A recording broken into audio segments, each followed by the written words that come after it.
What is one moment when you realized you just ducked up? Not my duck up necessarily, but I invited a friend over for a barbecue. He didn't know anyone and has never been to my house but seemed really eager to go. So I was a little irritated that he was almost 2 hours late. I was just about to text him when I happened to look over my neighbor's fence. The neighbor was also having a barbecue. It was like it happened in slow motion. I saw my friend in the neighbor's yard chatting up some old lady. Our eyes locked. I saw the realization literally hit his face. I still laugh about it. I swear the guy turned white. Didn't he think it odd that you weren't at your barbecue? You know, it's a really good thing the guy is friendly, because I swear, you shouldn't swear at him if he's friendly. SMH. Direction driller and locator of 10 years here. Drilling in Miami quite a few years ago and was doing a fairly deep road crossing. Half a rod under the road, I felt a pop and proceeded to see a 30 feet tall shit stream shoot out of the road. I had just drilled into a 12 inches unmarked force main sewer. If you have ever seen a 30 feet stream of raw sewage, you will never forget the smell. Was an unskilled laborer, sometimes locator for a DD company. One of my bosses hit a sewer line once. Thank God it wasn't under pressure. We also once hit a pipe full of fiber optic cable that, I'm told, helped supply the entire West Coast with the internet. Operator felt an unaccounted for give and backed off immediately. Shit was sketchy. All I can say is duck those guys who paint where shit is. Laziest ducks in the whole business. On a related note, my finest hour came from doing my first unassisted locate into a church with less than a 6-foot window of opportunity. Felt so good. The first time I, age 8, dropped the F-bomb in front of Mom. It was exactly like that scene in Christmas Story. Time slowed as I heard the word exiting my mouth, yet was powerless to stop it. At least no soap for me, though. While I was doing my human bio test, I realized after handing the paper in that I needed to do 2 essays instead of 1. Quickest 5 stages of grief I went through. I know them feels. I once forgot to look at the back page of an exam booklet and missed 2 long answer questions. Same with me. Half a year ago on some pretty important exams I missed 1/4 of the total exam marks, which were all on the back side because my dumbass just didn't turn the page over. Came out of the exam and everyone was on about the induction question and I was like TF. There was no induction in the test, until I realized. I'm checking the backs of tests since.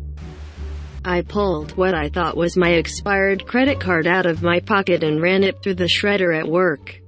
It wasn't my credit card. It was my government ID card, which I also need to log onto my work computer. Oh man, how did that all end? I fished what I could out of the bin so I could prove I hadn't lost it. Took it and got a new card. A while back I was doing laundry and noticed our washer had a bit of funky smell to it. I looked up some home remedy online that involved baking soda and vinegar, and while I was standing at the washer I thought a cup of bleach wouldn't hurt. As soon as I threw it in and started the washer, my brain went, hey, you probably shouldn't just be mixing chemicals all willy-nilly. So I pulled out my phone and googled vinegar plus bleach and just about shat my pants when I read the result. Vinegar plus bleach equal toxic chlorine gas. I proceeded to panic and scream for everyone to get the hell out of the house. Be careful with chemicals, people. Every time my dad sees me with bleach he yells, don't mix it. Mustard gas, mustard gas. How often does your father see you with bleach? The other day I was beaching, not paying attention. Had a glove on my right hand that's oven safe. Someone handed me a beer and proceeded to talk to me. I took the beer with my right hand. I then opened the barbecue and grabbed the top grill with my left, unprotected, hand to adjust it, pulled it halfway out before the heat registered. Once it did, the realization was pretty instant. The blisters were bad for over a week. When I climbed my school's roof, was quite a heavy kid, and I was out and about with my cousin and mates. After running around school, my friends dare me to go up on the roof, and, as I'm not a wuss, I gotta prove to them that I ain't afraid to go on no roof. So after a while and much help, I got up, ran around up there and had a bit of fun, and then I had to get down. That's when I knew I ducked up. Nothing in sight to help me. All I could do was either call someone to help me, e.g. parents or firemen, or jump. Decided to take the risk and jump. Tried to do parkour like I saw in videos, jump and roll, you know. Ended with ducking up my foot, calling my parents and driving to the hospital. When questioned, said I slipped while playing basketball. Foot is still ducked up till this day, and my mom think it was because of basketball, lol. Was at a bar, chatting with some friends. My GF was across the room sitting with some other friends. Some drunk dude showed up and started groping her. I jumped up, pushed him away and yelled, "Duck off." Then he turned around and I realized he was like twice my size. And not in the fat way. In the tall, muscular way. I mean, I did the right thing. But if the bartender hadn't leapt over the bar and jumped in between us immediately, that guy would have wiped the ducking floor with me. The moment the dude turned around, I thought, duck. This is gonna hurt. Here is good one which happened last week. I had a little too much beer and passed out at around 2 a.m. It was a couple of hours after I woke up and had this feeling to take a shit, but at the same time I felt like throwing up. As I run towards washroom, I thought definitely I'm gonna throw up, but nothing came out. I was waiting on all four when I decided it's time to take a shit. Big duckin' mistake. Halfway through I realized I ducked up. Vomited all over the floor and on my legs. Worst part is I had to sit there 10 more minutes in that puddle while I finished pooping. I've told this story before, but I had invited this guy over to my place for dinner after we'd been casually seeing each other for 3 weeks or so. Things were going pretty well. We were chatting, getting along like a house on fire, and he was helping me cook dinner when I started to feel extremely intestinally unwell. I've always been kind of a private pooper, and I could tell that this one wasn't going to be fun, so I asked him if he'd pop down to the shop at the end of the road to grab a bottle of wine for dinner. He agreed, and toddled off down the street, and as soon as he was gone I raced to the bathroom and relieved myself with something roughly akin to the force of a. Well, imagine this, but in reverse. I took a minute to catch my breath, reached over to the toilet roll holder, and came back empty. Well, shit, no matter. I had a full 9-pack of toilet paper in the back room. I didn't have space to keep it in my tiny bathroom. It was a very small apartment. So I usually just grabbed a roll or two, and he'd only just gone.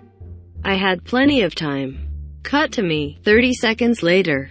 Pants around my ankles and my shit-caked bunghole, shimmying my way down the central hallway of my flat when I hear a still, small voice from behind me. What are you doing? Turns out he'd managed to get to the shop and back in record time, and was sitting on my couch in my living room with a perfect view of my little fecal burlesque. I was framed in the doorway like a goddamn Renaissance painting. It was as though I was presenting myself to him in the worst possible you like. Come on, in the history of dating, it's very difficult to have a civilized dinner after that. Going on a long hike while in the Marines. Realized I ducked up when I saw my first sergeant with 2 rifles and me just recognizing I don't know where mine is. What happened? Edit. Copious amounts of yelling were had. Since I didn't want to carry my rifle, my command figured I didn't have to carry any of my other shit either. I had to divvy up my pack among my squad mates, and I rode in the truck the whole way back, so I didn't hurt my precious feet. Or something like that. My fellow Marines sorted me out real quick. I felt like the ultimate shitbird. Being stuck on duty in my service uniform for the next 24 hours yelling my general orders didn't help.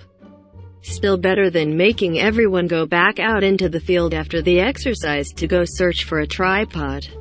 Seriously, how do you lose a ducking tripod? Have you met Marines? We would lose our ducks if they weren't attached. the time, I accidentally made the guy who fixed my computer think I was dying. Him, your computer's working fine. Don't hesitate to bring it in again if it has a problem. Me, probably no need. I won't be here much longer, as in, I'm moving back home 700 kilometers further. Him, goes rather pale. Me. No wait, that's not what I meant. A female friend of mine, to whom I was admittedly attracted, had been expressing her reservations about an upcoming vacation with her family, though it wasn't being overtly presented as such. The trip was meant as a way of re-solidifying her parents' marriage, which had been a touch rocky at the time.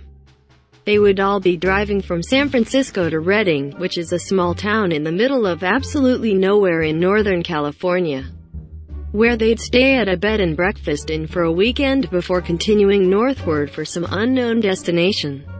In keeping with the alleged purpose of this so-called vacation, 2 rooms had been booked at the inn in question.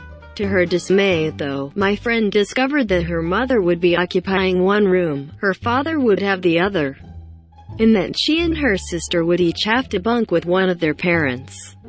This was worthy of lament on its own, but it was made unforgivably worse by the verbal diarrhea that I offered in an attempt at providing comfort.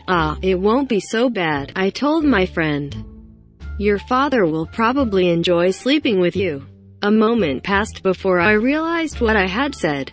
Then, with a feeling of growing horror, I tried to explain myself. Wait, I didn't mean it like that, I hurriedly said. I mean, like, he's probably sick of sleeping with your mom.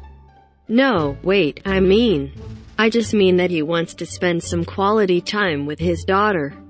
If I had stopped there, I might have been able to salvage the situation.